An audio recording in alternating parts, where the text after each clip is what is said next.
Hey everyone, and welcome to the Balanced Bodies Blueprint. I am your host, Vinny Russo. And I'm your co-host, Dr. Erin Stansfield. And we're shifting gears from all the conventional fitness narrative you hear on most fitness podcasts, as our main emphasis lies in preventative healthcare, adopting a holistic approach to nutrition, and challenging the traditional views on various fitness topics. Our mission with this podcast is to provide you with the information you need to achieve optimal health. And today we have the absolute pleasure of having Dr. Kevin Folta on our show today, leading the way with our part 2 of our Food for Thought, Unraveling the Controversy of GMOs. Dr. Folta is a molecular biologist who has studied agricultural biotechnology for over 30 years. He is a professor of horticultural sciences at the University of Florida and the host of Colabra's Talking Biotech podcast. He has been a professor at the University of Florida since 2002, serving as chairman from 2012 to 2018. What I think is impressive is that his team has authored over 100 peer-reviewed research articles, scholarly reviews, and book chapters.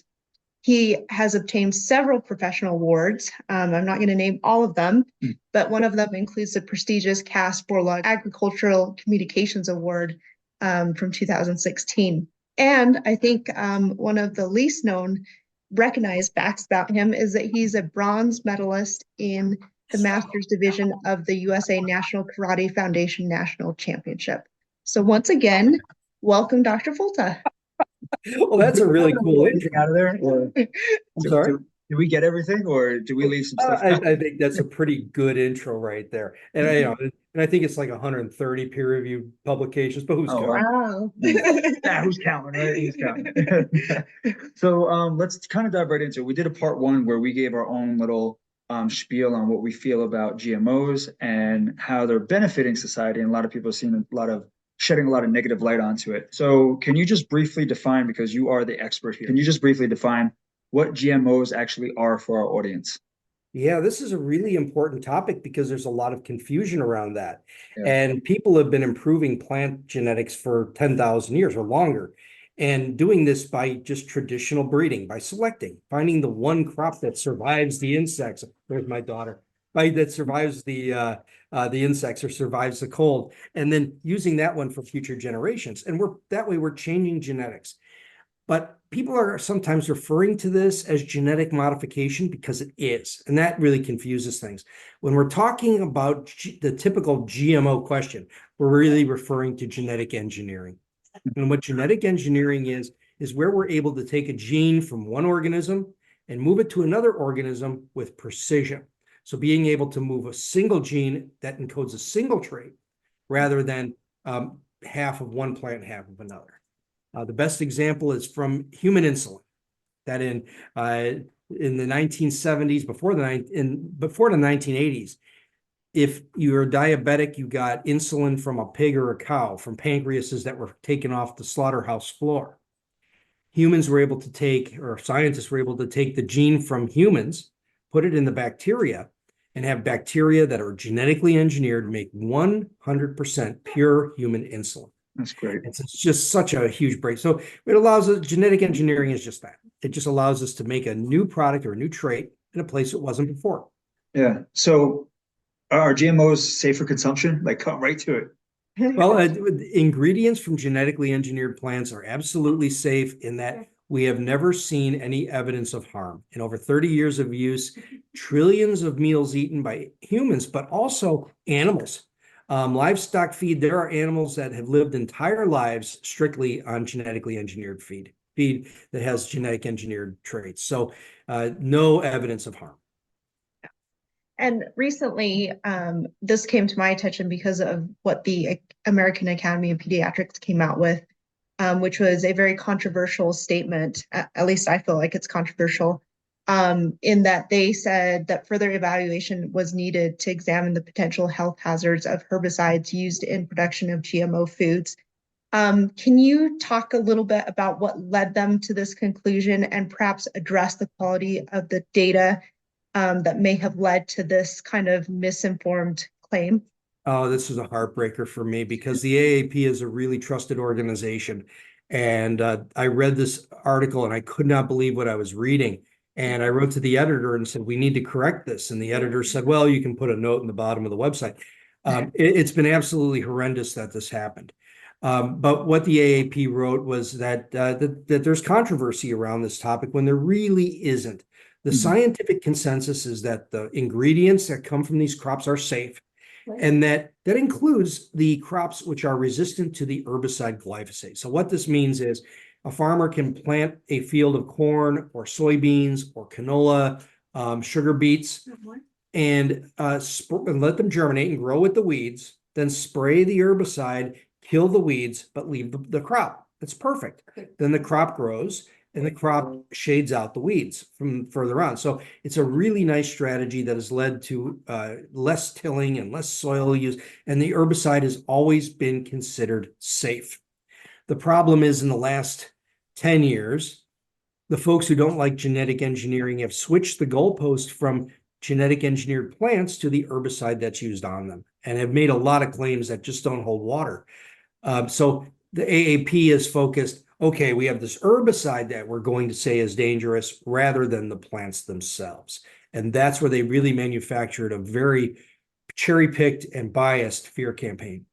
Yeah, and just when you said the word glyphosate, like I get oats that are glyphosate free, right? So are they genetically modified? I mean, I don't care. I don't mind eating genetically modified. No, they're oats. not. Or they just No, there's just no glyphosate on. The oats are not genetically engineered. So oats and other grains are sometimes dried down with glyphosate at the end of before harvest. So what this means is it's best when farmers can have uniformity across the desiccated grain, so grain that dries down. And if it's wet, if it's humid, then it isn't terribly uniform, and you don't get the same quality of grain from that. And so it's better to use something like glyphosate, or they used to use other herbicides to kill the plants, and that way they dry down. But you have residues that come along with it. Glyphosate has been used on some grains. I'm not sure on oats if they even are in most. I think that most of the large oat producers don't use glyphosate, especially in certain areas. But it has become a selling point to say glyphosate free, basically built around the manufactured controversy. Interesting. I think so. I actually read the review, and I think from I was trained in looking at data and research, and what's a good quality study and what's a bad quality study, and what's a good review, what's a bad review. And I think for the lay population, I can see how reading this review could be quite damning. So in other words, when I read it, thinking if I didn't have this research background, I think I would take this on its surface and say, wow, GMOs are need to be studied further. I don't know if they're safe.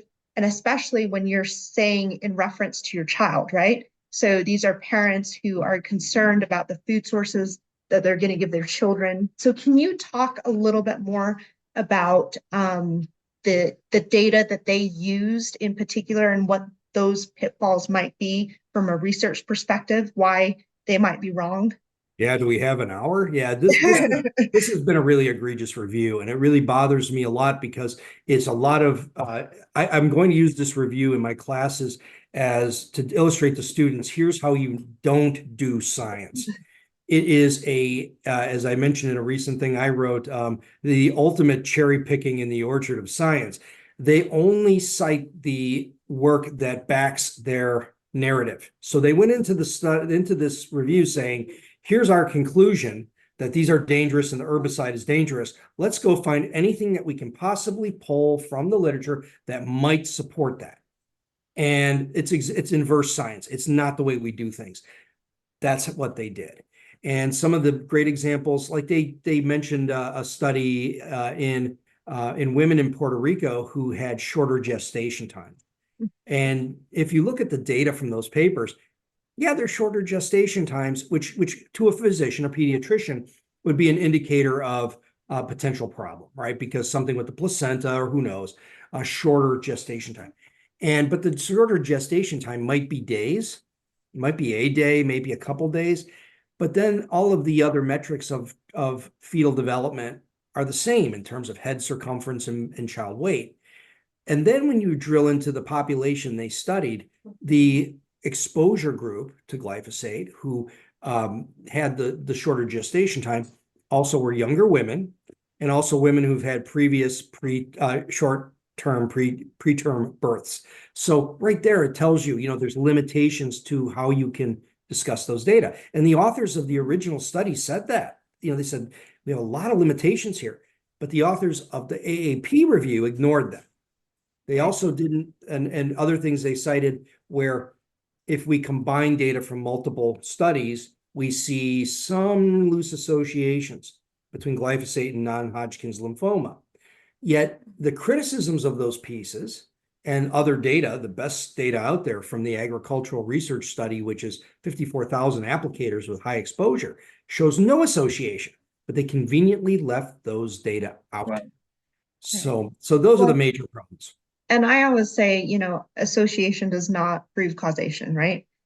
So I think that the, studies designs that they used for their data and their cherry picking was weak to begin with, but you don't see that unless you dig further, right? Unless you look at the research they looked at to put together their review.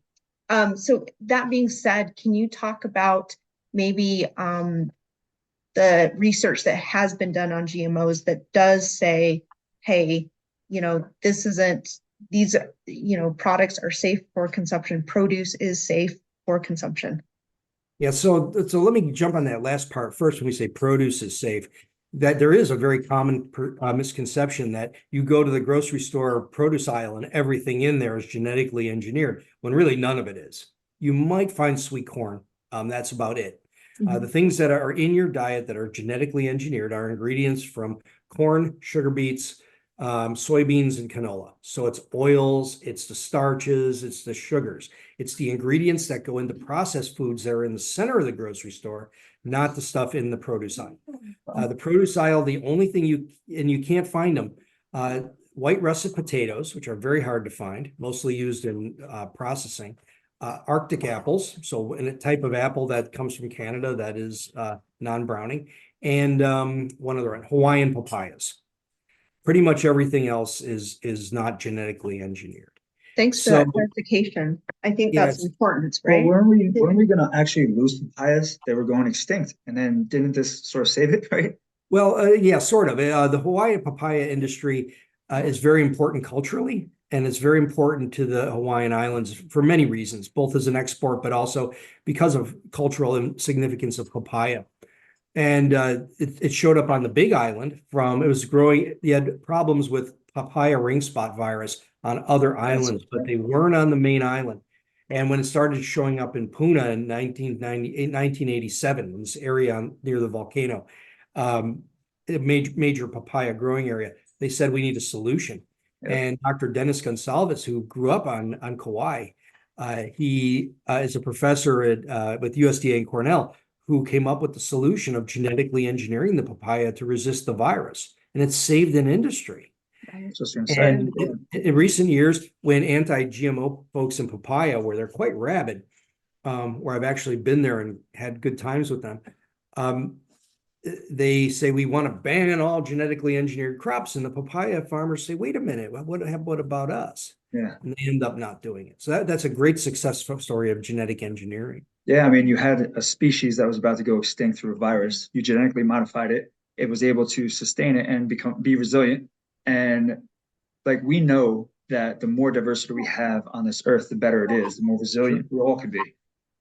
So that just proves another point. Like, I didn't even think of that, to how GMOs are really, really beneficial. But how many GMOs are FDA approved?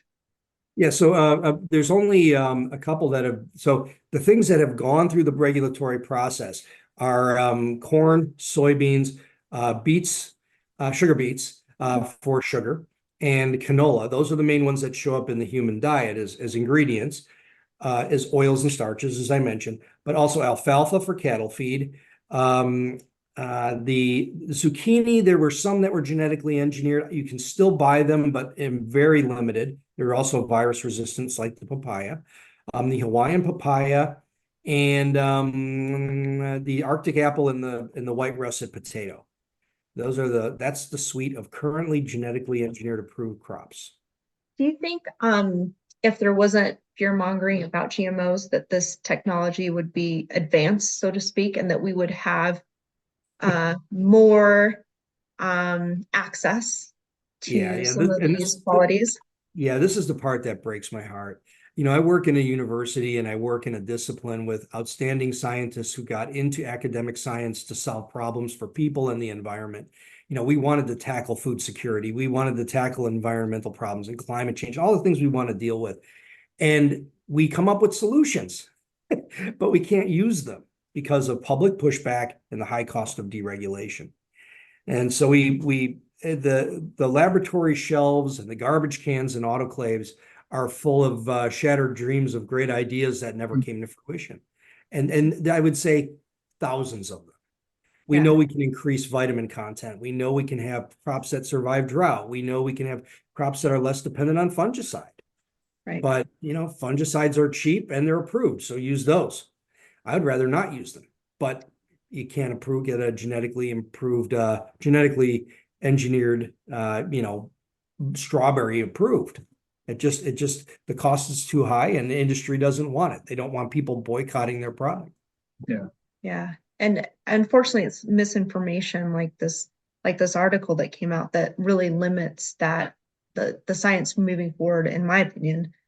Can you just speak to the safety of pesticides in general? And I know there's, some of the article calls into question organic versus conventional food sources. Can you talk about that? Yeah, that's a little bit sad because I appreciate organic farmers a lot, and we use a lot of organic farming techniques on what is really a conventional farm. So we borrow from their technologies because they work sometimes for certain applications. This pesticides got a bad name because stuff that we used to use back in the 50s, 60s, 40s, whatever back then was environmentally persistent or potentially had human health ramifications. So the things we think of like DDT, organophosphates, these things were persistent in the environment. The organochlorides, the carbamates, these were all pesticides that were environmentally persistent and had human health impacts, no question. And we switched away from that stuff. By comparison, today's pesticides like fungicides, so pesticides are fungicides, herbicides, insecticides, anything that's in the side fits under pesticide. All those things are pests. You may put 2 or 3 ounces per acre, or with glyphosate, the herbicide, you use 750 grams per acre. So this is very, very, very minor stuff that because it targets, with time, we've gotten better from things that just are broad spectrum and kill all the insects or kill all the fungus or kill all the weeds, the things that can selectively target specific metabolic nodes in fungal or plant biology and are virtually non-toxic outside of that. So the things that target ergosterol synthesis, the things that make cell walls and fungi, those are very limited toxicity in animals. Glyphosate, as I mentioned before, targets a specific enzyme in plants that isn't present in animals and does it is very limited toxicity because of that. So pesticides have gotten better. The dose makes the poison. And we very clearly see that we understand pesticides and their pharmacological fates with resolution we've never had before. So things are looking very low risk from current pesticide applications. Yeah, just to jump out, because you guys talked about organic, and I know a lot of clients, she calls them patients that come to us, are like, hey, do I need to eat organic? And I'm kind of like, no, not you don't have to. You don't have to spend the extra money to do that. Is it better than conventional or is it not? So there's a couple of ways to answer that. So let me start with the first one. There's no quantitative difference between organic and conventional produce when you compare it side by side for its nutrition. If you see differences in nutrition, it's because of other things, maybe, maybe other factors, and maybe sometimes on an organic farm, you do have something that's better quality, but you also have better quality out of a conventional farm sometimes. So, where we do it, we use specific fertilizer that we can't use in organic because it's specifically made for our ground and our crops. So there's no quantifiable difference that's consistently says organic outputs or products are better than conventional. When you look at exposure to pesticides, organic production uses pesticides. No question. You have to, especially in places like Florida. It's just natural poison. So Yeah. it is a natural toxin that targets bacteria or fungus or insects, things that are purified from chrysanthemums, nicotine and caffeine are pesticides. They're made by the plant to protect the plant.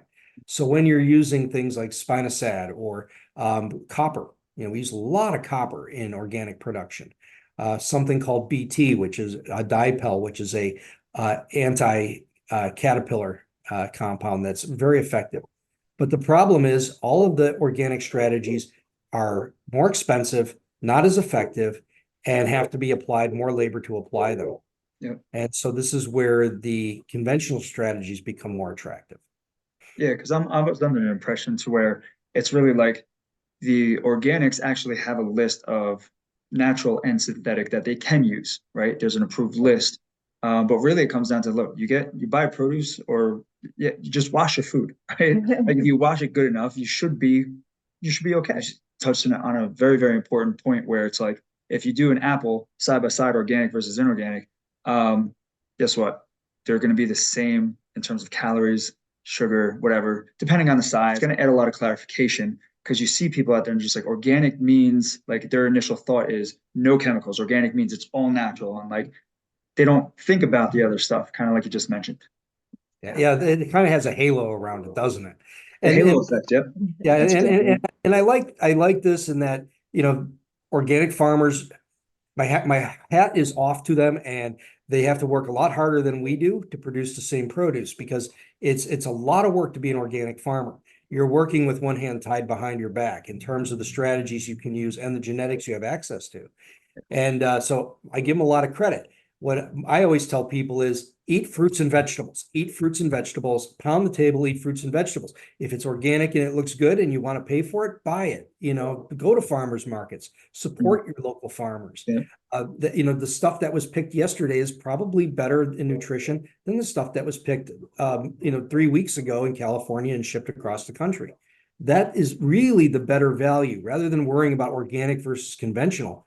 Choose the stuff that was picked closer, your higher levels of folate, vitamin C, vitamin A, vitamin E, all these things definitely decrease after harvest. So you just get a better quality, more recent product when you have that kind of arrangement. Yeah, I think, and to go back to what the AAP is saying, I think that it's a dangerous statement, right? Because a lot of families, one, are going to be afraid to feed their family's produce to begin with. And then a lot of people that may not be able to afford organic produce may be, again, there's fear mongering around that statement. And so they may avoid produce altogether.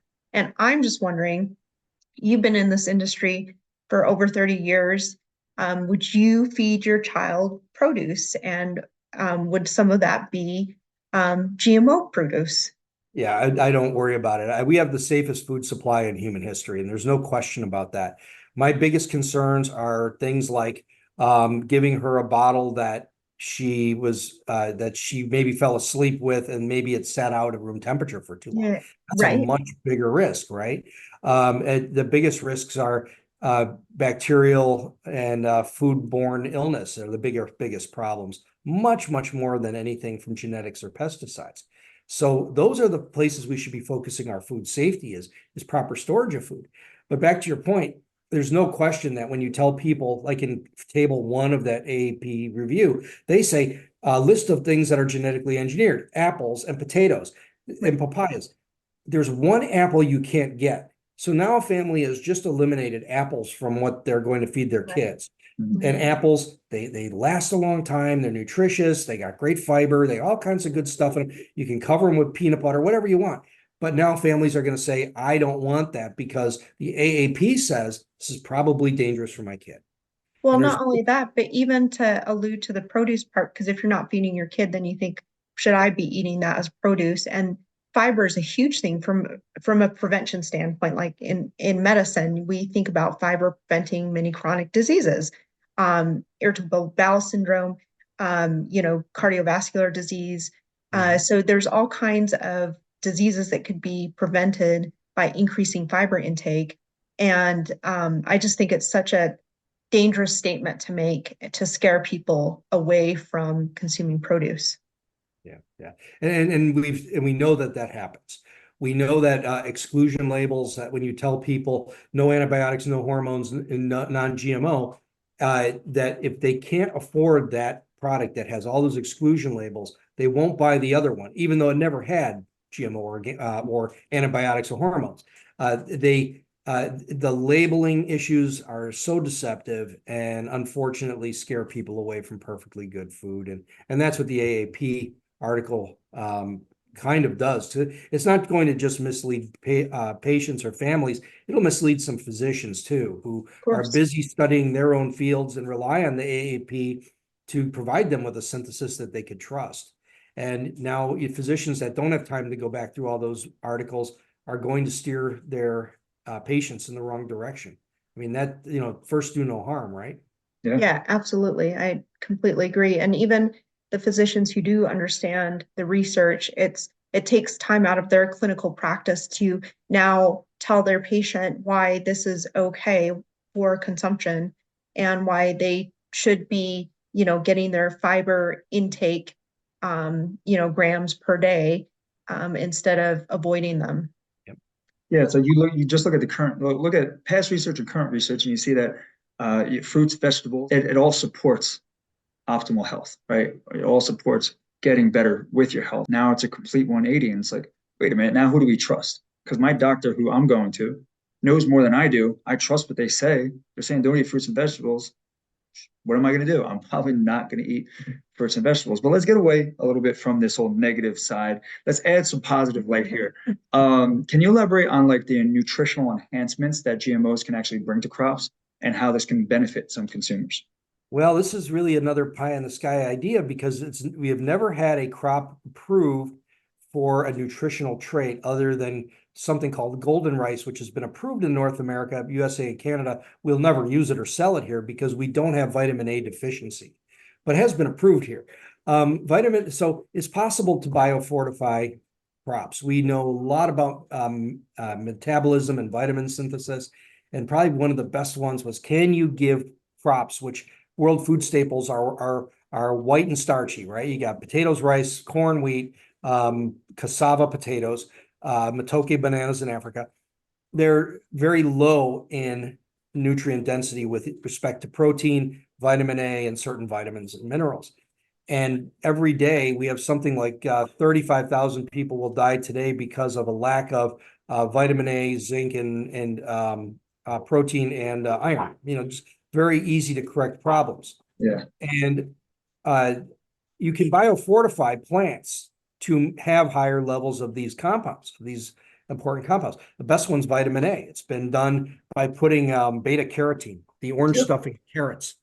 The genes That's why it's golden rice, yeah.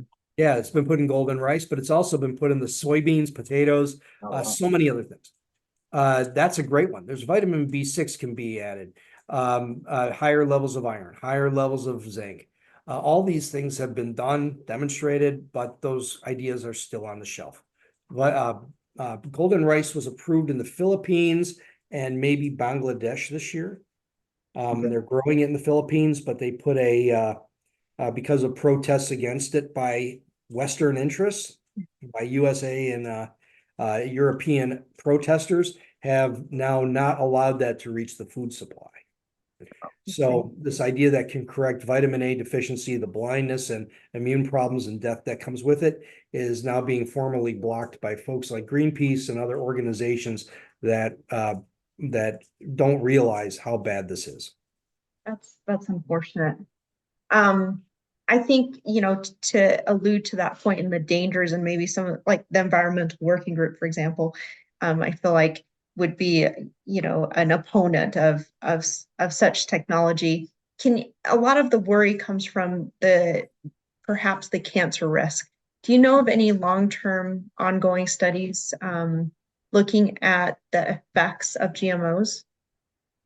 That's a tricky one because there's no plausible reason why it would cause cancer. So you're adding a gene for, let's say, a Bt toxin, which is the thing that allows the plant to make the organic pesticide rather than have to apply the organic pesticide.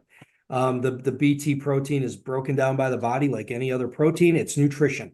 And that's it. There's no reason that you would think it would cause cancer. And furthermore, no evidence that it does. In any kind of feeding studies, even with rodents that are cancer models, you don't see any higher incidence. And that's been observed across all of these engineered plants. That it's a very rigorous test. So there's no reason that it would. There's no evidence that it does. Has there been any cases of where like there might have been some allergic reaction, so to speak, to a GMO or no? Yeah, so there was one really good example of this that came, but this was it was a example of why the system works.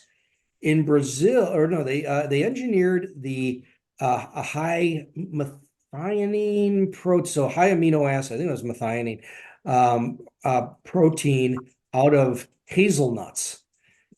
Is that, yeah, hazelnuts into soybeans, because when you're feeding livestock, you have to supply exogenous either lysine or methionine, one of the amino acids. And so this was a high methionine protein that was that allowed that delivered this for animal health. Well, it turns out that this also raised allergic reactions, at least in vitro, where they were able to show that this would have been a problem if it was used in human food. It never was released, never happened, and it was caught ahead of time. So a great example of the success of the system. So my next question is, do you think it would be best if there was clear and transparent labeling of GMO products in order to inform the public? Yeah, that's a tricky question, because I always am a big fan of transparency. I'm totally on board about letting people know what they're eating. The problem is if you start putting something that can be construed as a warning label when there's nothing, there's no risk. You know, like if you're allergic to peanuts, you got to know peanuts are in that product. Yeah. That must be on the label. We put things on labels that people need to know about. If there's no risk from an ingredient from a genetically engineered crop, that soybean oil is soybean oil, whether it comes from a G soybean or a regular soybean or an organic soybean, it's all oil. It's the same exact stuff. It's chemically indiscernible one from the other. So why would we need to label one of them special? The main reason that's a problem is because, and this is, I blame on the activist groups. They said, once we get it labeled, we tell people it's poison, that the label means skull and crossbones, and avoid it. Yeah. So the label really would provide, at least the label they wanted, would have really potentially been used as a way to scare people and further misinformation. Yeah, it's a double-edged sword because you're telling people exactly what they need to see. But then if you have something like GMO free, right? Let's just say someone might look at it and say, oh, well, GMOs are bad. Like now I can't have GMOs. Like it's a double-edged sword there. Let's go a little bit more personal here. So I want to hear your response to this because I know my response, but sure. Most people who choose to avoid GMOs, they say they choose to avoid them because it's not quote unquote natural. So how would you respond to this? There's nothing that you eat that's natural. And I love these stories. One of my favorite things is talking about crop domestication. So humans were hunters and gatherers. They had wild weeds that were out there and found some of them edible. And they would take some of these back to wherever they lived, wherever they would move as nomadic groups. And they realized that the seeds that fell off them grew, and they grew into those same crops they liked. And now this idea of changing genetics was born. Humans took plants from where they planted them where they didn't belong, and selected the ones that had better products and maybe didn't kill them, right? The ones that you ate and didn't make you sick. And so we made crops. We invented crops from nature. And nature kind of gave us some dud stuff that we shaped into modern crops. So not a lot out there that's terribly natural. There's no natural cows. There's no natural pigs. There's wild antecedents that we changed over time. Yeah, it's almost like the history of a dog, right? Because if you look at it and how everything was crossbred to create the type of traits that they wanted, and the look that we wanted. So yeah. Yeah, that's exactly right. And that's a great example. Dog domestication is, you were a gray wolf 10,000 years ago, and now you're a Chihuahua. It's not natural. but it's also something that we really benefit from, and crops are no different. Yeah. How do you, I see a logical fallacy in that people will consume alcohol or things that might be toxic to their liver, and then they are, afraid to consume GMOs. How do you address that logical fallacy, or what do you think is the best approach to address that? Well, I love the idea that you have non-GMO vodka. Because here's people who are sweating it out about maybe a few parts per billion of a disputed probable carcinogen, Right.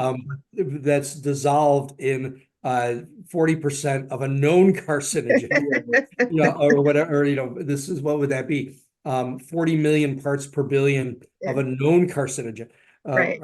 More higher than that, 400,000. Anyway, you know where I'm going. Yeah. Yeah, I think it's funny, but the main thing is that when we talk to people about this, it's about human health, it's about animal health, it's about access to quality food, it's about calories for the food insecure, high nutrition for this food insecure. Those are the things that we want. And genetic engineering is one part of the way we can do it. Right. It also involves better chemistry, better farm, today farming with drones and sensors and all the good things we do there, software and satellites. All these things are working together to allow us to grow more with less input, fewer chemicals, less land, less fertilizer, less water, conserve resources, make more food. That's the big deal. Yeah, and the way I'm seeing it too, my dog just took took everything with him. So the way I'm seeing this too is like, how can people protest something to where if you take genetically modified crops, for example, that could survive food deserts, and you're bringing food to that area to help support people, how can people be against that? Like in my head, it doesn't make sense. But can you do us all a favor and just, have us leave on a positive note about GMOs? Well, I think that the best times are ahead of us. And I think the biggest places where you'll see genetic engineering changing people's lives will be in medicine. Um, Sickle cell disease affects almost 100,000 African Americans, or people of African origin, I should say, not just Americans. And it's a painful disease, debilitating, leads to premature death. Horrible, horrible when you have it, especially the penetrant forms. There are at least a few people today who are cured because of genetic engineering. And that's amazing. And this is something where medicine starts to maybe not cure cancer, but allows us to live with different cancers rather than them being deadly. Where medicine is where people are surviving brain tumors, where people are surviving other medical cases that were previously problematic. We're now going to see genetic engineering as a solution that touches all of our families. And from that, we'll see an extension into crops and more acceptability. That plus more surgical techniques in genetic engineering like CRISPR-Cas9, gene editing, all these things, they're not solving a problem the way we used to. They're much more finesse, and people are less objectionable to that. And so I think the combination of human healthcare breakthroughs that use genetic engineering, coupled to more finesse in the way we do it, and also disaster fatigue, all the things that they said are going to happen in the 90s and 2000s about how the disaster that's going to come from GMO foods never happened. Mhm. And I think people are just worn out by that fear mongering. So all those things together, I think, will usher in an area of safer food. So there's a happy note. That's awesome. Yeah, and there's two really good Netflix documentaries that we watched on CRISPR technology. She's good. in love with Yeah. that. Oh, She's in well, love in with that. sickle cell, the technology they're speaking of, that was just recently approved by the FDA to Yeah. the CRISPR technology to help with sickle cell. I'm a cancer survivor myself, and so even like with CAR T therapy, that when I had chemotherapy years and years ago, I would have likely died if I didn't have a bone marrow transplant. Thank goodness the chemotherapy worked on me. But now if I got it again, I wouldn't have a donor. And now with CAR T therapy, for example, and a lot of that is on the horizon for genetic engineering. I might be able to stick around if it ever reoccurred, you know? And so Yeah, well, to me, congratulations, you know. yeah, thank you. But to me, this technology is so important. And I think any kind of fear mongering about it is just misinformed. And that's why we wanted to do this podcast, to let people know that this technology is so needed. And there are safeties in place to make sure. There's so many regulatory agencies that are involved in this to make sure that it is safe. And I think that's very important. Yeah. No, excellent point. I think this is the way that we warm up to this stuff, when it really starts to solve problems for people and they see these remarkable technologies. I have a prediction that sickle cell clinics will open up like Jiffy Lubes, that CAR T cell clinics will open up, and you'll be able to have these technologies, which right now still are pretty specialized. But I think as we start to learn more about how to get around the some of the edges of them and kind of make them more generic and available, I think you're going to see this be a revolutionary technology that touches so many families. And I just love that. Yeah. Well, look, I'm a big investor, so if you want to go in on this, be the front of the wave. I mean, I'm for it. Let's go. Yeah, I appreciate those sentiments. Unfortunately, I never really got in on the ground floor a lot of these technologies that are already very well capitalized and very exciting. Yeah. And I think you know, if you are an investor, buying a little bit of some of these biotech ETFs probably ain't a bad idea, because so many of these technologies have potential.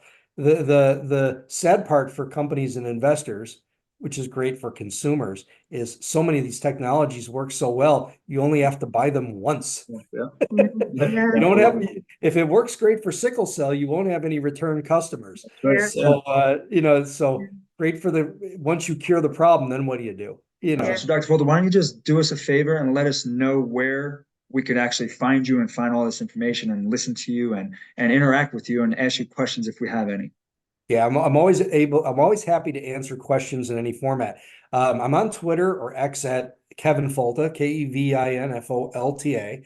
I'm also available by email. You can find my email address all over activist websites and on Alex Jones. So I don't have to Alex put it Jones. Yeah. Oh yeah, they don't like me over there. And then you also can reach me by listening to the Talking Biotech podcast, which is 8.5 years in now, and weekly episodes. Awesome. I've been on a brief hiatus, but we'll come back in January of 2024, where we are now. Okay, great. Which is Well, fantastic. Dr. Folta, thank you so much for coming on and giving us all this information. We really appreciate your time. You really definitely, hopefully, open up the eyes, what ears, because they'll be listening to us, but hopefully open up their eyes to something that in the future, it's going to come out to where, hey, it's doing good. It's not doing harm. It's only going to benefit, especially if we keep advancing with those technologies.